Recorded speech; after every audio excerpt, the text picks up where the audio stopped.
नमस्कार दोस्तों, आप सभी का स्वागत है हमारे YouTube channel BCS basic physics पर। आज के इस वीडियो में हम देखेंगे कक्षा 12 का एक टॉपिक। देखिए विद्यार्थियों, ये जो टॉपिक है वो राजस्थान बोर्ड की जो पहली यूनिट है फिजिक्स की, उसका अंतिम टॉपिक है विद्युत धारिता। विद्युत धारिता को समझने से पहले विद्यार्थियों हमें कुछ सिंपल और टॉपिक समझने पड़ेंगे, जैसे चालक और कुचालक क्या होते हैं, बद्ध आवेश और मुक्त आवेश क्या होते हैं, पराविद्युत पदार्थ कौन से होते हैं, पराविद्युत पदार्थों के प्रकार भी हम यहां पर देखेंगे।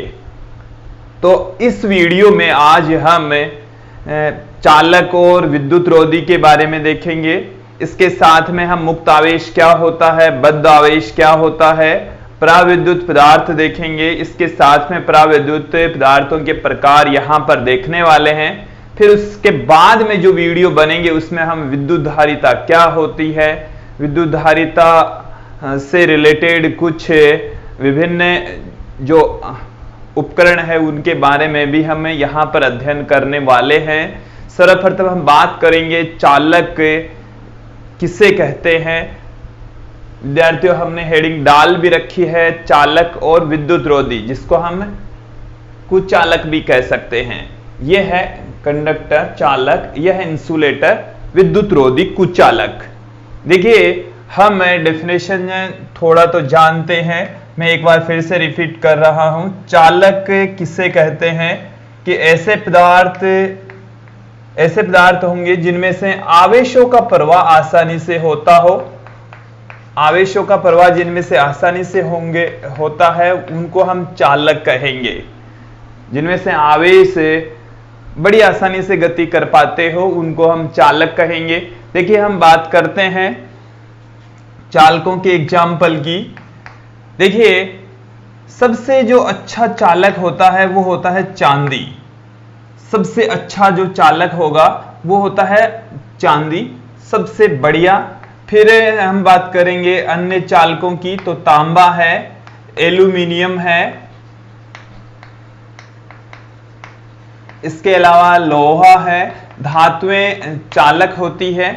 इसके अलावा जैसे लिक्विड फॉर्म में जो विद्युत अपगढ़े पदार्थ होते हैं वो भी विद्युत के चालक होते हैं। जैसे नमक का जो विलयन है, नमक का विलयन हम ले लें, अम्ल ले लें, क्षार ले लें, तो वो सारे के सारे विद्युत के चालक होते हैं जिनमें से आवेशों का प्रवाह आसानी से हो सकता है। तो ये हमने कुछ एग्जाम्पल लिखे हैं चालकों के जिनमें से आवेशों का प्रवाह आसानी से होता है। देखिए विद्यार्थियों, जो आवेश है उसके रूप में कौन कौन से अवयव प्रवाहित हो सकते हैं, गति कर सकते हैं, तो उनमें से इलेक्ट्रॉन मुख्यतः आवेश वाहक होता है, जबकि जो विद्युत अपगढ़े पदार्थ होते हैं उसमें आयनों का प्रवाह होता है।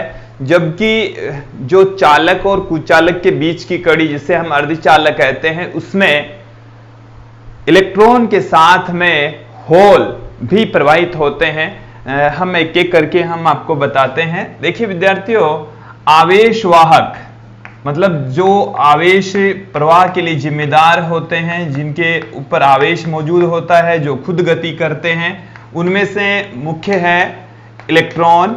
ये जो इलेक्ट्रॉन होते हैं वो धात्विक चालकों के अंदर प्रवाहित होते हैं, ऋणावेशित कण होता है, हम जानते हैं। इसके अलावा जो आवेश वाहक होते हैं वो हो सकते हैं आयन, और ये जो आयन होंगे वो दो प्रकार के होंगे, धनायन और ऋणायन। और ये जो आयन है वो विद्युत अपगढ़े पदार्थों में प्रवाहित होंगे। विद्युत अपघटन जब किसी मैटर का करवाया जाता है तो धनायन और ऋणायन एक दूसरे की विपरीत दिशा में गति करेंगे और उनकी वजह से विद्युत धारा का प्रवाह होगा। तो आवेशवाहक के रूप में इलेक्ट्रॉन हो सकता है, आयन हो सकता है। आयनों में धनायन और ऋणायन दोनों ही गति करते हैं। जैसे मैं एक एग्जांपल से ही आप लोगों को समझा दूं, ये हमारे पास में कोई विद्युत अपगढ़े पदार्थ है और इसका हम विद्युत अपघटन कर रहे हैं। विद्युत अपघटन करते समय हम देखेंगे कि ये तो हमारे पास में धनात्मक इलेक्ट्रोड है और ये ऋणात्मक इलेक्ट्रोड है। इनको हमने किसी वोल्टता स्रोत से जोड़ रखा है। तो देखिए विद्यार्थियों, यहां पर जो पदार्थ हमने लिया है इसको हम विद्युत अपघटय पदार्थ कहते हैं, जिसका विद्युत अपघटन होना होता है, विद्युत अपघटय पदार्थ होगा। और ये जो विद्युत अपघटय पदार्थ है, इनमें से जब विद्युत धारा का प्रवाह होता है तो इसमें दो टुकड़ों में टूट जाएंगे, धनायन और ऋणायन। जैसे ये नमक का विलयन होता है तब इसमें Na+ बनेगा और Cl- बनेगा। तो यहां पर देखेंगे आप, जो Cl- वाला आयन है वो धनात्मक इलेक्ट्रोड की ओर गति करेगा और Na+ वाला जो आयन है वो ऋणात्मक इलेक्ट्रोड की ओर इसी विद्युत अपघटय पदार्थ में गति कर रहे हैं। तो विद्युत अपघटय पदार्थ के अंदर आयनों के रूप में विद्युत धारा प्रवाहित होती है, ये आप लोग समझ गए होंगे। इसके अलावा आवेशवाहक के रूप में होल भी हो सकते हैं, जो कि अर्धचालकों में पाए जाते हैं। ये जो होल वाला कंसेप्ट है वो विद्यार्थियों अर्धचालकों में ही पाया जाता है, जहां पर इलेक्ट्रॉन की कमी को दर्शाता है, एक धनावेशित पार्टिकल की भांति व्यवहार करता है, होल कहलाता है। होल का जो कॉन्सेप्ट है वो हम 16वें चैप्टर में पढ़ेंगे और अर्धचालक का एक पार्ट आएगा, वहां पर अच्छे से हम पढ़ने वाले हैं होल क्या होते हैं। तो अभी तक मैंने जो बताया कि चालक क्या होता है वो आप लोगों को समझ में आया होगा कि ऐसे पदार्थ जिनमें से आवेशों का प्रवाह आसानी से होता हो चालक कहलाते हैं, और जो चांदी है वो सबसे अच्छा सुचालक होता है। इसके अलावा जो आवेशवाहक है उसके रूप में इलेक्ट्रॉन हो सकता है, होल हो सकते हैं, धनायन और ऋणायन भी हो सकते हैं, आयन के रूप में भी आवेश का प्रवाह हो सकता है। धात्विक आयनों के अंदर धनायन गति नहीं करते, सिर्फ इलेक्ट्रॉन गति करेंगे, और जो आयन धनायन वहां पर बनता है वो दृढ़ रूप से बंधे हुए रहते हैं, वो गति करने की अवस्था में नहीं होते। देखिए विद्यार्थियों, यहां तक आप लोगों को अच्छे से समझ में आ गया होगा। फिर हम बात करते हैं विद्युत रोधी।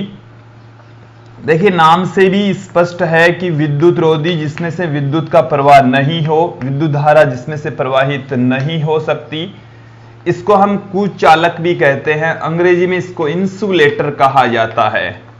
देखिए कहते किसे हैं, होता क्या है कि ऐसे पदार्थ जिसमें से आवेशों का प्रवाह संभव नहीं हो, जिनमें से आवेश प्रवाहित नहीं हो सकते, आवेशों का प्रवाह पॉसिबल नहीं हो विद्युत रोधी कहलाते हैं, कुचालक कहलाते हैं। अब हम कुचालकों के एग्जाम्पल्स की बात करें तो देखिए हमने घर्षण विद्युत पढ़ा। घर्षण विद्युत उन पदार्थों के बीच में होता है जो कुचालक होते हैं। तो देखेंगे यहां पर जैसे कागज एक कुचालक का एग्जाम्पल है, कांच ये भी एक कुचालक का एग्जाम्पल है, प्लास्टिक, रबर, एबोनाइट की छड़, प्लास्टिक की छड़ आई गई है, ये सब कुचालकों के एग्जाम्पल है विद्यार्थियों। और कुचालकों के अंदर से आवेश का प्रवाह संभव नहीं है, आवेश वहां पर गति नहीं कर पाते, चाहे आप कितना भी विद्युत क्षेत्र क्यों ना लगा दें। देखिए हालांकि चालकों के अंदर भी आवेश अपने आप तो प्रवाहित नहीं होते, जब उनके ऊपर विद्युत वाहक बल लगाया जाता है।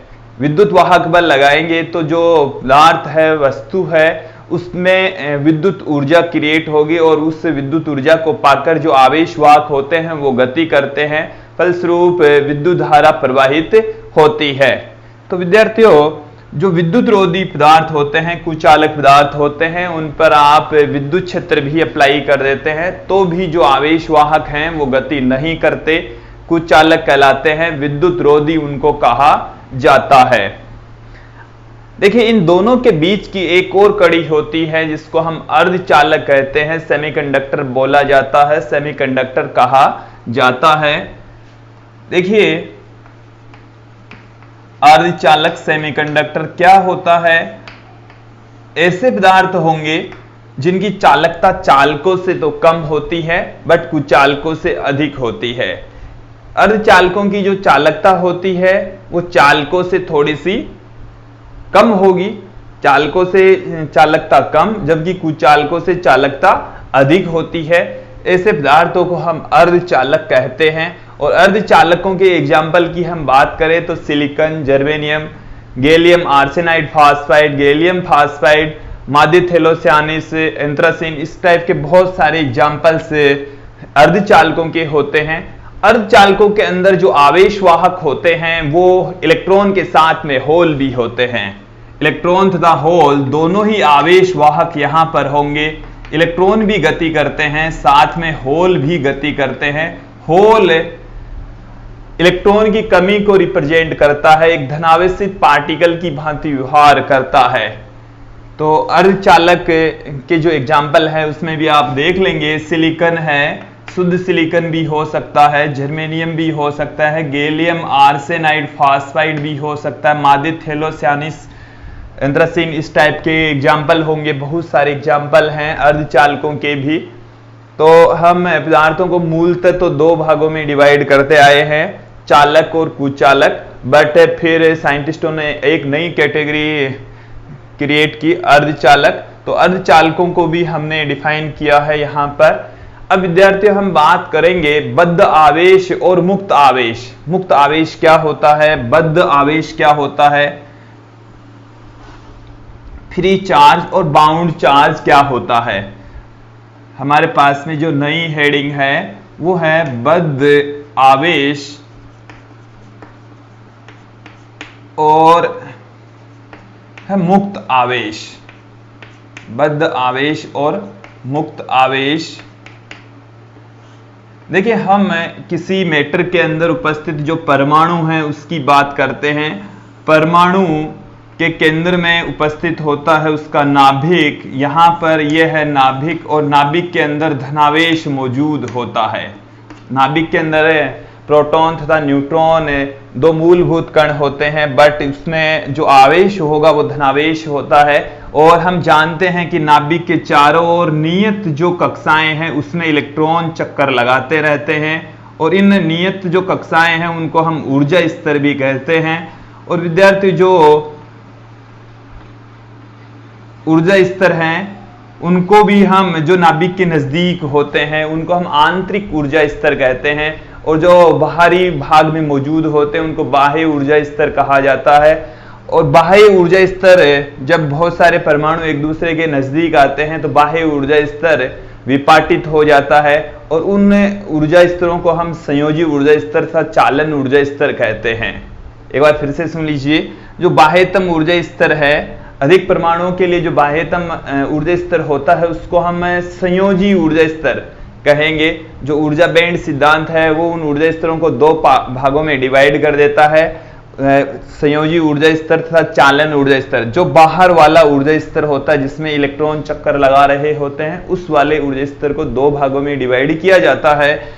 और देखिए विद्यार्थी, जो बाह्यतम ऊर्जा स्तर वाले इलेक्ट्रॉन होते हैं वो नाभिक से दुर्बल बल के द्वारा बंधे होते हैं। एक बार फिर से सुन लीजिए, बाह्यतम ऊर्जा स्तर में उपस्थित जो इलेक्ट्रॉन होते हैं वो नाभिक से अधिक दूरी पर होने की वजह से नाभिक के साथ में दुर्बल बल के द्वारा बंधे होते हैं, तथा पदार्थ को जब थोड़ी सी ऊर्जा देंगे तो बाह्यतम ऊर्जा स्तर वाले इलेक्ट्रॉन पदार्थ में स्वतंत्र रूप से विचरण करते हैं, और उन इलेक्ट्रॉनों को हम मुक्त इलेक्ट्रॉन कहते हैं, तथा उनका जो आवेश होता है मुक्त आवेश कहलाता है। एक बार फिर से सुन लीजिए। देखिए विद्यार्थियों, जो नाभिक होता है वो धनावेशित होता है, और धनावेश ऋणावेश को अट्रैक्ट करता है, और ऋणावेशित जो कण है इलेक्ट्रॉन वो नाभिक के चारों ओर निश्चित वृत्ताकार कक्षाओं में चक्कर लगाता है, और उन कक्षाओं में उपस्थित इलेक्ट्रॉन तथा नाभिक के बीच में जो लगने वाला आकर्षण बल है वो दूरी के वर्ग के व्युत्क्रमानुपाती होता है, कूलॉम्स लॉ के अकॉर्डिंग लागू होता है। तो देखिए विद्यार्थियों, यहां पर जो इलेक्ट्रॉन नाभिक के जितना नजदीक होगा वो नाभिक से उतना ही प्रबल बल से बंधा हुआ होता है, और जो इलेक्ट्रॉन जितना दूरी पर है वो इलेक्ट्रॉन नाभिक से उतना ही दुर्बल बल से बंधा हुआ है। जो इलेक्ट्रॉन दुर्बल बल से बंधा होता है उसको इलेक्ट्रॉन परमाणु से अलग करना बहुत आसान होता है, तो बाह्यतम कक्षा वाले इलेक्ट्रॉनों को हम आसानी से परमाणु से बाहर कर सकते हैं। तो विद्यार्थी, जो बाह्यतम कक्षा वाले इलेक्ट्रॉन थोड़ी सी ऊर्जा पाकर पदार्थ में यदि स्वतंत्र रूप से विचरण करे तो उनको मुक्त इलेक्ट्रॉन, उनका आवेश मुक्त आवेश कहलाता है। और जो इलेक्ट्रॉन आंतरिक कक्षाओं में मौजूद होते हैं और जो नाभिक के साथ में प्रबल बल के द्वारा बंधे हुए होते हैं उन इलेक्ट्रॉनों को हम बद्ध इलेक्ट्रॉन तथा उनका जो आवेश होता है उन बद्ध आवेश कहलाता है। तो आप लोगों को बद्ध आवेश तथा मुक्त आवेश का कॉन्सेप्ट समझ में आया होगा। अब हम बात करेंगे परावैद्युत डाइलेक्ट्रिक मीडियम क्या होता है। दोस्तों अब हम बात करेंगे परावैद्युत पदार्थ क्या होता है। परावैद्युत पदार्थ की जो डेफिनेशन होती है वो क्या होती है, इसके साथ में उसके जो प्रकार होंगे वो क्या होंगे। देखिए विद्यार्थियों, परावैद्युत पदार्थ हैं वास्तव में कुचालक पदार्थ ही होते हैं, कि ऐसे कुचालक पदार्थ जिनमें आवेशों का प्रवाह तो संभव नहीं हो लेकिन जो विद्युतीय प्रभाव प्रदर्शित करते हो। विद्युत प्रभाव प्रदर्शित करने का अर्थ समझना है यहाँ पर कि ऐसे पदार्थ जिनके ऊपर कुचालक होंगे। पहली बात तो ये कंफर्म कर लीजिए कि जो परावैद्युत पदार्थ होते हैं वो कुचालक ही होते हैं, और जब उनके ऊपर विद्युत क्षेत्र हम अप्लाई करेंगे तो उनमें उपस्थित जो धनावेश और ऋणावेश हैं वो अपनी स्थिति में बदलाव करते हैं, थोड़ा सा इफेक्ट पड़ता है उन पर विद्युत क्षेत्र का, और उसी घटना को ही हम विद्युतीय प्रभाव कह रहे हैं और उन पदार्थों को हम परावैद्युत पदार्थ कह रहे हैं। तो ऐसे पदार्थ, ऐसे कुचालक पदार्थ जो विद्युतीय प्रभाव प्रदर्शित करते हैं परावैद्युत पदार्थ कहलाते हैं। जो विद्युतीय प्रभाव को प्रदर्शित करेंगे परावैद्युत पदार्थ कहलाएंगे, डाइलेक्ट्रिक मीडियम उनको कहा जाता है। देखिए विद्यार्थियों, जो परावैद्युत पदार्थ होते हैं उनको यदि हम एग्जाम्पल की बात करें फिर हम उनको डिवाइड करेंगे उनके प्रकार में। जैसे मोम है वो परावैद्युत पदार्थ है। एबोनाइट यदि हम ले लें तो वो भी एक परावैद्युत पदार्थ है। तो ये हमारे पास में कुछ एग्जाम्पल हैं परावैद्युत पदार्थों के। अब देखिए विद्यार्थियों, हम अणुओं को दो भागों में डिवाइड करेंगे, ध्रुवीय अणु तथा अध्रुवीय अणु। फिर हम ध्रुवीय अणु तथा अध्रुवीय अणुओं से मिलकर बनने वाले जो परावैद्युत हैं उनके बारे में देखेंगे, फिर उनके ध्रुवण की चर्चा यहां पर करने वाले हैं। तो देखिए विद्यार्थियों, मैं छोटी सी हेडिंग डाल रहा हूं यहां पर, ध्रुवीय अणु एवं अध्रुवीय अणु क्या होंगे, पोलर मॉलिक्यूल और नॉन पोलर मॉलिक्यूल। देखिए ध्रुवीय अणु तो किसे कहते हैं कि ऐसे अणु जिनके धनावेश और ऋणावेश के केंद्र अलग अलग हो, ध्रुवीय अणु कहलाते हैं। एक ये अणु को हमने दिखाया जिसका धनावेश और ऋणावेश का केंद्र भिन्न भिन्न है, ध्रुवीय अणु कहलाता है। इस ध्रुवीय अणु को हम दूसरे तरीके से ऐसे भी दिखा सकते हैं कि धनावेश का केंद्र तो इधर, सारा जो ऋणावेश है वो इधर आ गया है। तो धनावेश और ऋणावेश का केंद्र यदि अलग अलग होता है तो उन अणुओं को हम ध्रुवीय अणु कहते हैं। और ध्रुवीय अणुओं का एक निश्चित दिशा में विद्युत द्विध्रुव आघूर्ण होता है। एक बार फिर से सुन लीजिए, ध्रुवीय अणुओं का विद्युत द्विध्रुव आघूर्ण होता है। जो स्मॉल p वेक्टर हमने पढ़ा है उसकी वैल्यू कुछ न कुछ अवश्य होगी। देखिए ऋणावेश से धनावेश की ओर उसकी डायरेक्शन होती है, तो जो स्मॉल p है इसके लिए इधर होगा, इसके लिए भी इधर होगा। ऋणावेश से धनावेश की ओर विद्युत द्विध्रुव आघूर्ण की डायरेक्शन होती है, तो इसके लिए p vector not equal to 0 होता है। और जो ध्रुवीय अणु है उनके कुछ एग्जाम्पल भी हम आपको यहां पर बता रहे हैं। जैसे हम बात करें जल, H2O का जो अणु होता है वो एक ध्रुवीय अणु का एग्जाम्पल ही होता है। इसके साथ में जैसे HCl है, NaCl है, तो वो सभी ध्रुवीय अणुओं के एग्जाम्पल होते हैं। HCl की हम बात करें तो ये HCl के अंदर मैं यहां पर दिखा देता हूं आप लोगों को। HCl के अंदर क्या होता है, एक तो H+ वाला आयन होगा और दूसरा Cl- वाला। Cl- वाला हमने थोड़ा सा बड़ा दिखाया है क्योंकि इसके परमाणु का आकार बड़ा होता है, तो धनावेश और ऋणावेश के केंद्र सेपरेट होते हैं। इसमें जो विद्युत द्विध्रुव आघूर्ण है वो ऋणावेश से धनावेश की ओर होती है, ध्रुवीय अणु कहलाता है। बात करें H2O की, तो H2O के अंदर विद्यार्थियों 3 परमाणु होंगे, उसमें से 2 हाइड्रोजन के परमाणु होंगे। ये इस तरीके से बंध द्वारा बंधे होते हैं, और या आप इनको बिल्कुल पास में भी दिखाना चाहें तो दिखा सकते हैं। ये H+ होता है, ये भी H प्लस होता है, ये 104 डिग्री का एंगल होता है, ये O2 माइनस होता है, और इन ऋणावेश का केंद्र तो यही हो गया, इन धनावेशों का केंद्र यहाँ हो जाएगा। परिणाम स्वरूप जो ऋणावेश से धनावेश की ओर विद्युत ध्रुव आघूर्ण होता है वो इस डायरेक्शन में होगा, क्योंकि इसकी वजह से इधर, इसकी वजह से इधर, इन दोनों का जो परिणामी ध्रुव आघूर्ण है वो इस डायरेक्शन में होगा। हम कह सकते हैं कि जो ध्रुवीय अणु होते हैं उनके धनावेश और ऋणावेश के केंद्र सेपरेट होते हैं, कुछ दूरी पर उपस्थित होते हैं, तत्पश्चात उनका विद्युत ध्रुव आघूर्ण होता है। यह आप लोगों को समझ में आया होगा। फिर हम बात करते हैं अब अध्रुवीय अणु की। अध्रुवीय अणुओं के अंदर विद्यार्थियों ध्रुवीय अणुओं से थोड़ा सा भिन्न होगा। इनके अंदर धनावेश और ऋणावेश के जो केंद्र हैं वो एक ही होते हैं। धनावेश और ऋणावेश एक ही जगह पर उपस्थित होंगे, दोनों का केंद्र एक ही जगह पर होगा। इनका जो विद्युत ध्रुव आघूर्ण है वो शून्य होता है। जैसे मैं किसी परमाणु के रूप में इसको दिखाऊं तो यहाँ पर ये तो धनावेश है, ऋणावेश उसके चारों ओर मौजूद होता है, दोनों का केंद्र सेम होता है। इनके प्रत्येक अणु का विद्युत ध्रुव आघूर्ण शून्य होता है। और यदि हम एग्जाम्पल्स की बात करें ध्रुवीय अणुओं की तो हाइड्रोजन गैस ले लें, ऑक्सीजन गैस ले लें, नाइट्रोजन गैस ले लें, CH4 मेथेन ले लें, तो ये सारे के सारे ध्रुवीय अणुओं के एग्जाम्पल है, उदाहरण है। अब देखिए विद्यार्थियों हम बात करते हैं, अब हम बात करेंगे कि इन अणुओं से मिलकर जो पदार्थ बनेंगे पराविद्युत पदार्थ, जिनको हम ध्रुवीय पराविद्युत तथा अध्रुवीय पराविद्युत के भागों में डिवाइड करेंगे।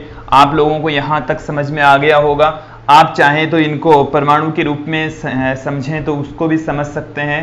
CO2 भी इसका एक एग्जाम्पल होता है। तो उनमें धनावेश और ऋणावेश का केंद्र एक ही जगह पर होता है। कुल विद्युत ध्रुव आघूर्ण प्रत्येक परमाणु का शून्य होता है। अध्रुवीय अणु कहलाते हैं। पराविद्युत पदार्थों के प्रकार, पराविद्युत पदार्थों के प्रकार विद्यार्थी, पराविद्युत पदार्थ हैं वो दो प्रकार के होते हैं, दो प्रकार के होंगे। वो उनके अंदर उपस्थित अणुओं के आधार पर हमने उनको दो भागों में डिवाइड किया है। पहला जो प्रकार है वो है ध्रुवीय पराविद्युत। इसका अर्थ ये हो गया कि जिनके धनावेश और ऋणावेश के केंद्र अलग अलग होंगे, उसमें जो ध्रुवीय अणुओं से मिलकर बना होगा वो है ध्रुवीय पराविद्युत पदार्थ। और जो दूसरा इसका जो प्रकार है वो मैं यहां पर पुट कर देता हूं विद्यार्थियों आपके लिए। दूसरा जो प्रकार है वो है अध्रुवीय पराविद्युत। अध्रुवीय पराविद्युत। देखिए ध्रुवीय जो पराविद्युत होता है वो ध्रुवीय अणुओं से मिलकर बना होता है। और जैसे हम यहाँ पर आप लोगों को दिखा दें कि ये हमारे पास में कोई ध्रुवीय पराविद्युत पदार्थ हैं, इसके ऊपर हमने कोई इलेक्ट्रिक फील्ड नहीं लगाई है, E वेक्टर की वैल्यू 0 है। इसका मतलब यहाँ पर कोई विद्युत क्षेत्र नहीं लगा हुआ है। इसमें जो उपस्थित परमाणु हैं वो ध्रुवीय परमाणु हैं, उनके धनावेश और ऋणावेश के केंद्र अलग अलग हैं और इस तरीके से मौजूद रहते हैं, ऐसे उपस्थित होंगे। इसमें ये धनावेश ऋणावेश इस तरीके से हम दिखा सकते हैं। विद्यार्थियों यहाँ पर उपस्थित जो परमाणु हैं उनका विद्युत ध्रुव आघूर्ण भी भिन्न भिन्न दिशाओं में होगा और कुल विद्युत ध्रुव आघूर्ण शून्य होगा। एक बार फिर से सुन लीजिए कि जब किसी ध्रुवीय पराविद्युत पदार्थ पर कोई विद्युत क्षेत्र नहीं लगा हुआ तो जो परमाणु है वो अनियमित रूप से, हालांकि प्रत्येक परमाणु का द्विध्रुव आघूर्ण होता है लेकिन कुल द्विध्रुव आघूर्ण विद्यार्थियों शून्य होता है। एक बार फिर से समझ लेंगे। देखिए प्रत्येक परमाणु का द्विध्रुव आघूर्ण है लेकिन अनियमित रूप से व्यवस्थित होने की वजह से ये एक दूसरे को निरस्त कर देंगे और इन सभी परमाणुओं का जो विद्युत द्विध्रुव आघूर्ण है वह शून्य हो जाएगा। तो विद्युत क्षेत्र की अनुपस्थिति में ध्रुवीय पराविद्युत है उनका भी द्विध्रुव आघूर्ण शून्य होता है। और जब इसी पराविद्युत पदार्थ को हम विद्युत क्षेत्र में रख देंगे, जैसे ही इसको विद्युत क्षेत्र में रखा तो हमने देखिए विद्युत क्षेत्र को दिखाने के लिए दो प्लेटें दिखाई है और इन के बीच में हमने यहाँ पर इस पदार्थ को रख दिया तो इसके जो परमाणु हैं वो इस तरीके से व्यवस्थित हो जाएंगे विद्यार्थियों।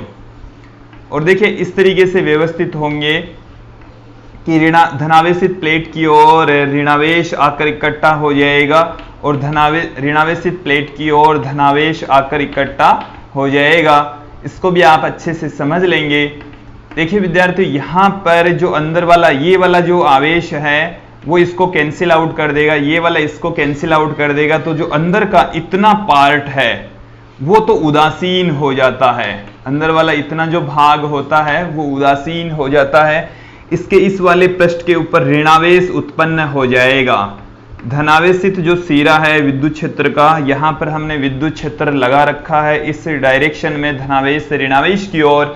तो देखेंगे आप इस वाले सिरे पर ऋणावेश प्रेरित हो जाता है, उत्पन्न हो जाता है। हमने ऋणावेश दिया नहीं है, अपने आप उत्पन्न हो रहा है विद्युत क्षेत्र की उपस्थिति की वजह से, जिसको हम कह रहे हैं प्रेरण। और जो आवेश है उसको प्रेरित आवेश कहा जाएगा, इंड्यूस्ड चार्ज कहा जाएगा। ऋणावेशित प्लेट की ओर धनावेश उत्पन्न हो जाता है। और देखिए विद्यार्थियों, यहाँ पर ये जो ऋणावेश और ये जो धनावेश है वो ऋणावेश से धनावेश की ओर एक विद्युत द्विध्रुव आघूर्ण, नेट द्विध्रुव आघूर्ण उत्पन्न करता है। यहाँ पर जो विद्युत द्विध्रुव आघूर्ण है वो शून्य नहीं होता। आप लोगों को ध्रुवीय पराविद्युत समझ में आया होगा। और जब इनको विद्युत क्षेत्र में रखते हैं तो जो परमाणु है उनके ऊपर विद्युतीय प्रभाव किस प्रकार से पड़ता है वो भी आप लोगों को समझ में आया होगा। देखिए अब हम बात करेंगे अध्रुवीय पराविद्युत। ऐसे पराविद्युत जो अध्रुवीय अणुओं से मिलकर बने होते हैं अध्रुवीय पराविद्युत कहलाते हैं। जैसे हम किसी मैटर की बात करें, हमारे पास में ये अध्रुवीय पराविद्युत है और इसमें ये खूब सारे परमाणु यहाँ पर उपस्थित हैं। और ये जो परमाणु हैं उनमें धनावेश और ऋणावेश के केंद्र एक ही जगह पर है। प्रत्येक अणु का विद्युत द्विध्रुव आघूर्ण शून्य है। एक बार सुन लीजिए, प्रत्येक अणु का विद्युत द्विध्रुव आघूर्ण शून्य होता है और इनका कुल विद्युत द्विध्रुव आघूर्ण भी शून्य होता है। लेकिन जब इनको बाह्य विद्युत क्षेत्र में रखा जाता है, देखिए हमने बाह्य विद्युत क्षेत्र लगाने के लिए ये एक धनावेशित प्लेट ली है और ये हमने एक ऋणावेशित प्लेट ली है। इसका अर्थ ये हो गया कि यहाँ पर हमने विद्युत क्षेत्र अप्लाई कर दिया है। विद्युत क्षेत्र की उपस्थिति में ये जो परमाणु है इनके धनावेश और ऋणावेश के केंद्र अलग अलग हो जाते हैं। विद्यार्थी, इस घटना को हम विद्युत ध्रुवण कहते हैं। उसको हम थोड़ा सा अलग से और पढ़ लेंगे। यहाँ पर इस वाले पार्ट पर ऋणावेश आ जाता है। हालांकि सभी परमाणुओं के साथ में ऐसा हो कोई जरूरी नहीं है, बट मोस्टली जो परमाणु है उनमें धनावेश और ऋणावेश के केंद्र अलग अलग हो जाएंगे। और जो ऋणावेश और धनावेश और ऋणावेश के केंद्र अलग अलग होने की जो घटना है उसको विद्युत ध्रुवण कहते हैं। और जो विद्युत ध्रुवण है उसका जो मान है वो डिपेंड करता है आपने कितना विद्युत क्षेत्र अप्लाई किया है। जितना ज्यादा विद्युत क्षेत्र अप्लाई करेंगे ध्रुवण भी उतना ही ज्यादा होगा, अर्थात धनावेश और ऋणावेश के केंद्र उतने ही ज्यादा सेपरेट होंगे। इसका अर्थ ये हुआ कि जब अध्रुवीय पदार्थ पर भी विद्युत क्षेत्र अप्लाई हो जाता है तो उस पदार्थ के अंदर विद्युत द्विध्रुव आघूर्ण उत्पन्न हो जाता है। विद्युत द्विध्रुव आघूर्ण का मान शून्य नहीं है, इसका मतलब विद्युत द्विध्रुव आघूर्ण यहाँ पर भी उत्पन्न हो गया। और विद्युत द्विध्रुव आघूर्ण जब यहाँ पर उत्पन्न हो जाएगा तो विद्यार्थियों इसका अर्थ ये हुआ है कि जो धनावेश और ऋणावेश है उनके केंद्र अलग अलग हो गए। उस घटना को हम विद्युत ध्रुवण कहते हैं। अब हम इस वीडियो में देखेंगे कि विद्युत ध्रुवण क्या होता है, ध्रुवण सदिश क्या होता है, इसका एक फॉर्मूला भी देखेंगे और एक नई राशि यहाँ पर आएगी विद्युत प्रवृत्ति, उसका भी हम यहाँ पर अध्ययन करने वाले हैं। दोस्तों अब हमें विद्युत ध्रुवण की डेफिनेशन देखेंगे। विद्युत ध्रुवण क्या होता है? देखिए, जब हम किसी पराविद्युत पदार्थ पर विद्युत क्षेत्र अप्लाई करते हैं, हम पराविद्युत पदार्थ ले रहे हैं और पराविद्युत पदार्थ के ऊपर विद्युत क्षेत्र लगा रहे हैं, तो विद्युत क्षेत्र लगाने से उसमें यदि विद्युत द्विध्रुव आघूर्ण उत्पन्न हो जाता है तो उस घटना को हम विद्युत ध्रुवण कहते हैं। पराविद्युत पदार्थ में विद्युत द्विध्रुव आघूर्ण उत्पन्न हो जाएगा। एक बार इसकी डेफिनेशन फिर से सुन लीजिए। जब किसी परावैद्युत पदार्थ पर बाह्य विद्युत क्षेत्र लगाया जाता है तो उस पदार्थ में विद्युत ध्रुव आघूर्ण के उत्पन्न हो जाने की घटना को हम विद्युत ध्रुवण कहते हैं। अर्थात ये हुआ कि जिनके धनावेश और ऋणावेश के केंद्र हैं वो यदि अलग अलग हो जाते हैं, सेपरेट हो जाते हैं, तो उन पदार्थ उस घटना को हम विद्युत ध्रुवण कहते हैं। एक बार फिर से सुन लीजिए कि यदि किसी परावैद्युत पदार्थ पर बाह्य विद्युत क्षेत्र अप्लाई करने से धनावेश और ऋणावेश के केंद्र अलग अलग हो जाते हैं, अर्थात उसमें विद्युत ध्रुव आघूर्ण उत्पन्न हो जाता है, तो उस घटना को हम विद्युत ध्रुवण कहते हैं। देखिए विद्यार्थियों, इसमें हम इसका जो परिमाण है विद्युत ध्रुवण की, ये तो है घटना, और कितना विद्युत ध्रुव आघूर्ण उत्पन्न हुआ उसको हम कहते हैं ध्रुवण सदिश। ध्रुवण सदिश को कैपिटल P से लिखा जाता है। ध्रुवण सदिश कैपिटल P होता है, एक सदिश राशि होती है। कहते किसे हैं सुन लीजिए, समझ लीजिए। देखिए विद्यार्थियों, प्रति एकांक आयतन में उत्पन्न विद्युत ध्रुव आघूर्ण की विद्युत ध्रुवण की घटना के पश्चात परावैद्युत पदार्थ के प्रति एकांक आयतन में जो विद्युत ध्रुव आघूर्ण उत्पन्न होता है उसको हम ध्रुवण सदिश कहते हैं। कैपिटल P से रिप्रेजेंट किया जाता है। तो कैपिटल जो P है वो होता है प्रति एकांक आयतन में उत्पन्न विद्युत ध्रुव आघूर्ण। यहां पर 2 P आपको नजर आ रहे होंगे। यहां पर जो स्मॉल p है वो तो है द्विध्रुव आघूर्ण, ये v है वो आयतन, और ये है ध्रुवण सदिश। तो प्रति एकांक आयतन में उत्पन्न विद्युत ध्रुव आघूर्ण को हम ध्रुवण सदिश कहते हैं। p वेक्टर से इसको लिखा जाता है। देखिए विद्यार्थियों, जो ध्रुवण सदिश है उसकी वैल्यू पदार्थ की प्रकृति पर निर्भर करेगी। ध्रुवण सदिश की जो वैल्यू है वो उस मैटर पर, परावैद्युत पदार्थ पर आरोपित विद्युत क्षेत्र की तीव्रता के समानुपाती होती है। सुन लीजिए, ध्रुवण सदिश का जो मान है परावैद्युत पदार्थ पर आरोपित विद्युत क्षेत्र की तीव्रता के समानुपाती होता है। यहां से हम प्रोपोर्शनल का साइन हटा देंगे और कांस्टेंट लगाएंगे। देखिए यहां पर मैं 2 तरीके के कांस्टेंट पुट कर रहा हूं। एप्सिलॉन नॉट जो कि निर्वात की विद्युतशीलता है, इसको काई कहा जाता है। ये अक्ष का बिगड़ा हुआ रूप है, काई उच्चारण इसका काई होता है। यहां पर इसको हम विद्युत प्रवृत्ति कहते हैं, इसको विद्युत प्रवृत्ति बोला जाता है। और यहां से ई वेक्टर पड़ा ही रहेगा। हमारी जो पाठ्य पुस्तक है उसमें एप्सिलॉन नॉट नहीं लगा हुआ, लेकिन आप स्टैंडर्ड की कोई भी बुक यदि यूज में लेंगे तो उसमें एप्सिलॉन नॉट मिलेगा, और एप्सिलॉन नॉट आता ही है विद्यार्थियों। यहाँ पर जो काई है उसको हम विद्युत प्रवृत्ति कहते हैं, और यह एक मात्रकहीन और विमाहीन राशि होती है। जो काई है ये एक मात्रकहीन और विमाहीन राशि होती है, और मात्रकहीन और विमाहीन राशि होने के कारण से यहाँ पर विमाओं का संतुलन नहीं बैठ पाता। तत्पश्चात यहाँ पर हमने एप्सिलॉन नॉट लगाया। हमारी पाठ्य पुस्तक में जो फॉर्मूला है वो मैं आपको बताता हूँ। वहां पर फॉर्मूला है p वेक्टर इक्वल टू काई ई वेक्टर, जो कि गलत है, एकदम एग्जैक्ट नहीं है। ये वाला फॉर्मूला एकदम एग्जैक्ट है, सही है, वीमा की दृष्टि से भी सही है, और कुछ अच्छी बुक्स यदि आप यूज में लेंगे तो उसके अकॉर्डिंग भी ये वाला फॉर्मूला सही बैठता है। देखिए ये जो काई है इसको हम विद्युत प्रवृत्ति कहते हैं। यह एक मात्रकहीन और विमाहीन राशि होती है। काई का जो मान है वो पदार्थ की प्रकृति पर डिपेंड करता है।